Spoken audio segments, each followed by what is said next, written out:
How the Grinch Stole Christmas, Elf, two wonderful holiday movies. Who's gonna win?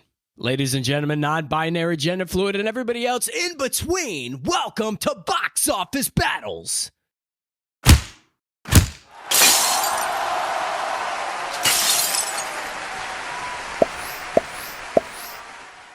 A show where we pit two similar movies together, head-to-head, one-on-one, baby, and see who comes out on top. Today's episode, Holiday Classics, How the Grinch Stole Christmas, and Elf. Let's get into it.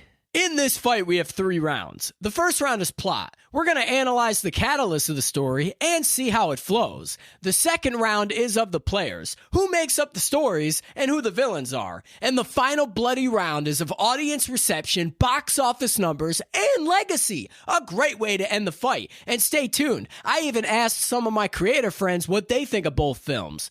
Alrighty, let's get this train a-moving, baby. How the Grinch Stole Christmas released in 2000, and Elf released in 2003. Both movies were fantastic Christmas and holiday classics, and shaped an entire generation of moviegoers. Both movies follow a single character, one who was trying to save Christmas, Buddy the Elf, and one who was trying to destroy Christmas, the Grinch. Let's see what happens in each installment.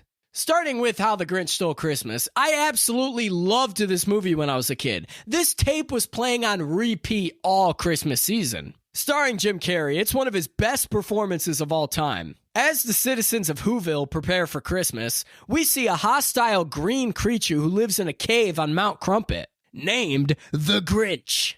He absolutely hates Christmas and goes into town to cause mayhem. 6-year-old Cindy Lou thinks everyone is way too focused on gifts during Christmas and not enough focused on family and friends. A beautiful message. Cindy comes across the Grinch in the post office that her father runs and falls into the mail sorting machine. But the Grinch saves her, but he's not happy about it. Cindy does some research on the Grinch and learns that the Grinch arrived in Whoville as a baby and was adopted by 2 old ladies. In school, Grinch was in love with Martha May, a girl in his class, but was bullied by Augustus, a boy in class, and later the mayor of Whoville. That holiday season, the Grinch made Martha May a gift from scratch and then proceeded to shave his hair off his face, but gave himself several cuts. When the teacher in his class saw the cuts, everybody laughed, except for the sweetheart Martha May. This caused the Grinch to lose his cool and declare his absolute hatred for Christmas, and then he proceeded to flee to a cave in Mount Crumpet. Poor little Grinch, although his new cave home is absolutely sick. Cindy Lou nominates the Grinch as the town holiday cheermeister.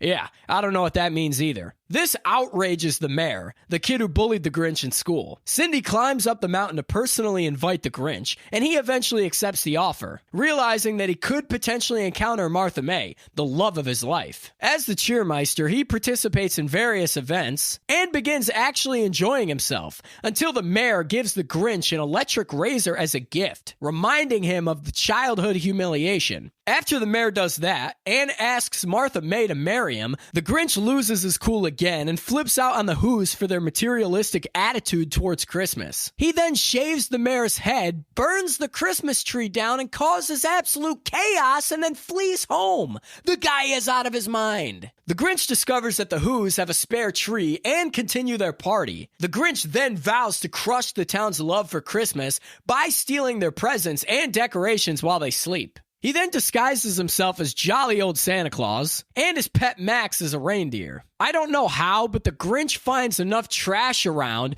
to build a jet-powered sleigh and flies down to Whoville. I don't know, the Who's technology must be unbelievable. The first house he heads to is Cindy Lou's, and she catches him stealing the tree, but he lies and says he's just bringing it back to the North Pole to fix it. My man single-handedly strips the entire town of anything Christmas without waking virtually anybody up. That's pretty impressive. He brings the sleigh back up to the tip of Mount Crumpet. While this is happening, the people of Whoville wake up and are absolutely horrified. The mayor blames Cindy for bringing the Grinch back to town. However, her father defends her. declaring that she tried to tell them that Christmas is not about the gifts and the decorations, but about the love you share with friends and family. Again, a beautiful message. They then all hold hands and begin to sing Christmas songs. Just as the Grinch is about to push all the gifts off the top of Mount Crumpet, the Grinch hears the Who singing, and he quickly realizes that he failed to prevent the Christmas spirit. He then realizes the true meaning of Christmas. His heart starts growing physically in size, which sounds absolutely painful. Sounds like a torture method. The sleigh full of all the Christmas stuff begins to slide over the edge of the cliff, with Cindy Lou on top, since she snuck up on the mountain to see the Grinch. The Grinch uses all of his strength to save the sleigh and Cindy Lou. The duo ride the sleigh down the mountain, which is odd because there's no brakes or whatever. But all the gifts and the decorations get returned to Whoville. The Grinch then apologizes for his evil plan and surrenders to the police, who spare him, which is honestly surprising. Martha then realizes her love for the Grinch, which Martha is attracted to furries, I can confirm. Sometime later, the Grinch invites the townsfolk over to his cave for a Christmas feast. Ah, wow. What a wonderful holiday story, man. Kind of creepy, but we'll look past it. All right, let's move on to Elf and see what happens in that one. Elf released in 2003, another childhood classic film. It stars Will Ferrell in one of his most memorable performances of all time. Elf opens up on Christmas Eve, and a baby that's living at an orphanage crawls into Santa's sack and is unwillingly taken back to the North Pole. When the baby is discovered at the workshop, the elves name him Buddy after the label on his diapers, Little Buddy Diapers. Papa Elf then adopts him and raises him. Buddy is accepted by the elf community and grows up thinking that he's an elf, even though he's like 9 feet taller than all the other elves. See, if that was me, I would fit right in because I'm just as short. As an adult, Buddy overhears that he is a human. Papa Elf then tells Buddy that his parents are Walter and Susan, and that Susan put him up for adoption prior to her death. Walter now works for a children's book publishing company in the Empire State Building, and is unaware of Buddy's existence. Not sure how that's possible, but alright. Santa reveals that Buddy's dad is on the naughty list due to his selfishness, and then suggests that Buddy the Elf could help him redeem himself by giving him Christmas spirit. It's not the smartest plan because Buddy the Elf is kind of a buffoon, but whatever, moving on. Buddy then makes the journey from the North Pole to New York City via a floating piece of ice, and then eventually finds his dad at work. And his father mistakes him for a Christmas-gram messenger and has him kicked out of the building, which has to be the saddest thing ever. Buddy eventually ends up at Gimbel's, the department store, where he meets Jovi, a cute, unenthusiastic employee. Buddy then learns that Santa is coming to the store tomorrow and absolutely freaks out. He then sleeps over at the department store and redecorates the entire place overnight. The next day, Buddy realizes that the Santa is a phony and causes a brawl. Buddy is out of his mind, man. Buddy gets arrested and his father reluctantly bails him out of jail and takes him for a DNA test, which of course confirms that Buddy is his biological son. Walter then takes Buddy home to meet his stepmother and half-brother Michael. The strange behavior that Buddy has annoys the absolute hell out of the family. The stepmom Emily insists that they have to take care of Buddy until he returns to his normal self. Like it's a stomach bug or something. The guy is out of his mind, man. He's loopy. Lock him up in a mental institution. A little time later, his half-brother Michael encourages Buddy to take out Jovi on a date, and they end up falling in love and kissing. I wish it worked that fast for me. Good Lord. We find out that Walter's publishing company is looking for a new children's book since the last few flopped. They expect Walter to have a new book ready to go by Christmas Eve. Walter and team secure a meeting with the best-selling children's author, Miles Finch. But Buddy interrupts the meeting and mistakes Finch, a man with dwarfism, for an elf. This, of course, infuriates him, and he attacks Buddy and leaves the meeting. Walter, who is clearly upset with the situation, freaks out and disowns Buddy the elf. I mean, I would too. You just lost your career because of the strange man who just came in your house, man. Good Lord. Buddy leaves home and goes on his way. Walter then finds Finch's notebook with all of his ideas. He must have left it behind during the brawl. The team jumps into action to plagiarize and steal his ideas and form a pitch for a new book. Just as Walter is ready to pitch his boss the new book, his son Michael storms in and tells Walter that Buddy left. Realizing his mistake, Walter leaves the meeting, leading to his boss firing him. But he sets off to find Buddy. While this is happening, Buddy magically somehow sees Santa's sleigh crashing in a Central Park. Yeah, like it would happen at that exact point in the world where Buddy is.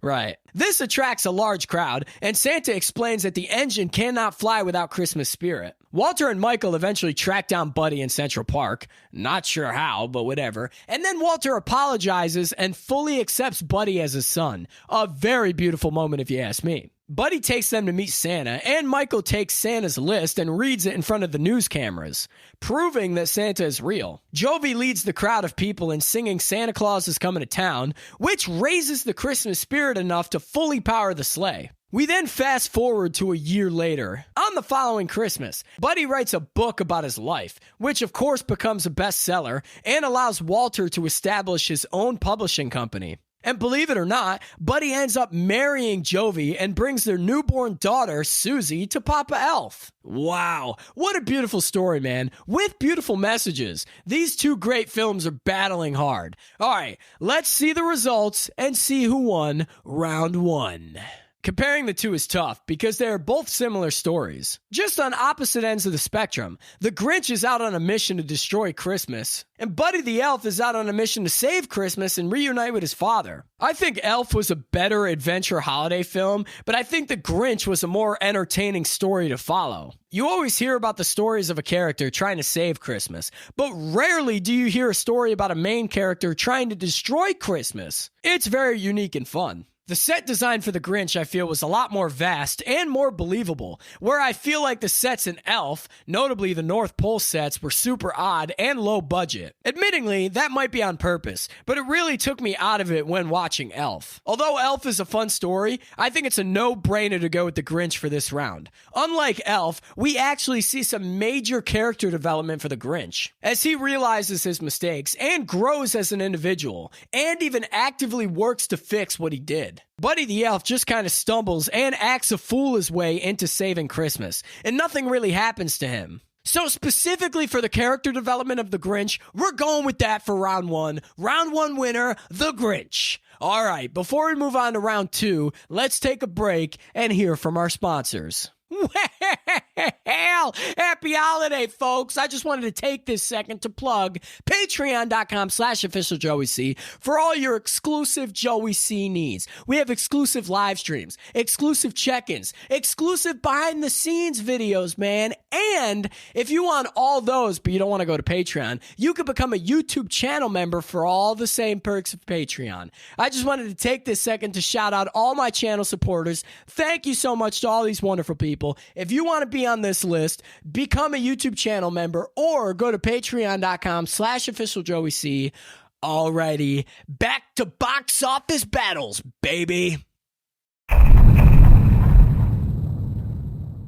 Let's start out the second round by discussing the players of How the Grinch Stole Christmas. We have the insanely talented Jim Carrey leading the pack as the Grinch, and he absolutely killed this role. I don't think anybody could have done any better, and his voice and ability to be animated in real life made him perfect for the role of the Grinch. I could go on for hours about how amazing Jim Carrey is. The guy is an absolute legend, man. He killed this role, absolutely saved this movie. Jim Carrey, the best. Next, we see Joshua Evans playing the Grinch as a child, and I was shocked to learn that he was 18 years old at the time of filming and had a form of dwarfism. Sadly, he passed away in 2002 due to a heart condition. Rest in peace to a wonderful addition to this film. Playing Cindy Lou, we have Taylor Momsen. She came back into the limelight when the world discovered that she was a singer of a band, The Pretty Reckless. That's pretty rad, and she did a great job in this movie. Martha May was played by Christine Baranski. She was a smoke show in the movie and a great addition to the film. I'm shocked to find out that she's in her 70s, man. She was old. Good Lord, she's still a smoke show. Good Lord, hit me up on Instagram. What are you doing? The last of the main cast is played by Jeffrey Tabor, who plays the mayor of Whoville and the bully to the Grinch. He's a great actor and plays a great villain, even though the Grinch is the true villain of this movie. It's also worth noting that Anthony Hopkins plays the narrator, which is pretty cool. Moving on to Elf, again, we have another insanely talented comedian playing the main character. Will Ferrell did a fantastic job at creating Buddy the Elf, and not to mention his delivery and antics were unbelievably funny. The guy is a legend and murdered the role of Buddy the Elf. Playing Buddy's father, we have the legendary James Caan, most notably known for playing Sonny in The Godfather. As the villain in this movie, he really did a great job at playing the mean and grumpy father. Playing the love interest, Jovi, we have Zoe Deschanel, who plays a fantastic unhappy employee. I'm sure we can all relate. Yeah. Looking at the cast of both movies, it's clear to me that without Jim Carrey and Will Ferrell, The Grinch and Elf would have flopped, no question in my mind. These two powerhouse frontmen really saved both movies. Comparing the two is tough because they both killed it. Based specifically on the performance of Jim Carrey alone, I'm gonna have to give this round again to The Grinch. Wow, man, 2-0. The Grinch is winning. Can Elf come back and knock out the Grinch in the third and final round? Let's find out. Going into the third and final round of box office battles, the Grinch is destroying Elf, man. Let's get into this wonderful round of audience reception, box office numbers, and legacy. How the Grinch Stole Christmas was shot on a $123 million budget. The movie ended up grossing about $346 million at the box office. That's a pretty crazy amount of money. It's looking good for the Grinch. It was the 6th highest grossing film of 2000 and opened at number 1 on the first day. And it held the record for the highest opening weekend for a Christmas movie for 18 years, only to be beaten by the 2018 other Grinch movie. This movie has pretty questionable reviews on Rotten Tomatoes. It has a 48% on the tomato meter, which shocks me, and a 59% audience score. And again, it shocks me because I have heard nothing but good things about this movie on like social media and stuff, so I was shocked to see the ratings of both sides so low. Moving on to Elf, it was shot on a $33 million budget, significantly cheaper than The Grinch, but it went on to make $225.1 million at the box office. The movie opened at number 2 at the box office, just behind The Matrix Revolutions. The reviews on Rotten Tomatoes is where Elf absolutely destroys The Grinch. We see an 86% fresh on Rotten Tomatoes, which smokes the other movie, man. And on the audience rating, we have a 79%, significantly higher than How the Grinch Stole Christmas. Wow, man. Elf really came back and smoked them. All right, taking all that into account, I asked some of my creator friends what they think of both movies. All right, Joe, roll the tape, baby. Let's go. So we're back again to pit two more movies against each other. Which movie do I think is better? Elf or the 2000s The Grinch movie? Listen, I'm a big Jim Carrey fan, and I do appreciate his take on the character. I don't have a horse in this race. The Grinch is a movie that, growing up, I watched a lot. This guy's green. He's a green guy. Plus, it's kind of comedic. It's very funny in like a cute way. It's funny in a different way than Elf. I think that's what's great about both of these movies is they have really strong directors behind it. You have Ron Howard. But the way that Ron Howard shoots this thing is almost like a low-grade porno. And then you have Jon Favreau for Elf. Plus, he's tearing up the entire workplace of where he gets hired. And I'm like, bro, stop doing that. You're damaging property. I mean, the Grinch only intended to steal property, but not to damage it. So, overall, I like the Grinch a lot more. It's got these weird angles, this soft focus. There's like a layer of gelatin over everything. It's an ugly affair. I think mostly out of nostalgia, I have to give the Grinch the edge because it's just, for me, so memorable. The Elf, however, is very cringy. Will Ferrell's performance in The Elf just cringes me out every time. And Will Ferrell as the elf, as Buddy, is just charming beyond all comprehension. Elf and the Grinch are for children. I'm an adult. I gotta give it to the Grinch. Elf is the winner here. Happy holidays.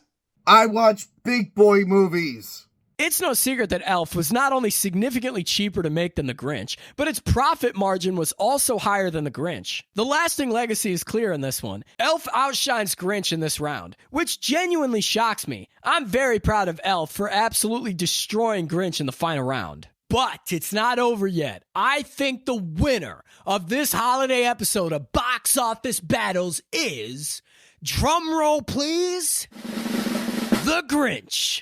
The Grinch destroyed Elf in the plot round and knocked Elf out again in the players round. At this point in the fight, Grinch was dominating, but Elf came back swinging with the legacy round. But all in all, Grinch came out on top. I think its legacy, coupled with its cast and story, really sets it over the edge. God, I love both movies, but Grinch is victorious. I thought for a second that Elf would come back and take the victory, but I gotta give it to my man, The Grinch. Ladies and gentlemen, non-binary, gender fluid, and everybody else in between, I hope you enjoyed this episode of Box Office Battles. If you got two movies that you want to see me pit together next, let me know in the comments below. Join my Discord. Follow me on Twitch, twitch.tv/officialjoeyc. Follow me on patreon.com/officialjoeyc for all your exclusive Joey C needs. Folks, thanks for watching. I greatly appreciate it. Keep your eye out for the next video, episode, movie, live stream, whatever it is, man. Listen, cherish the precious moments,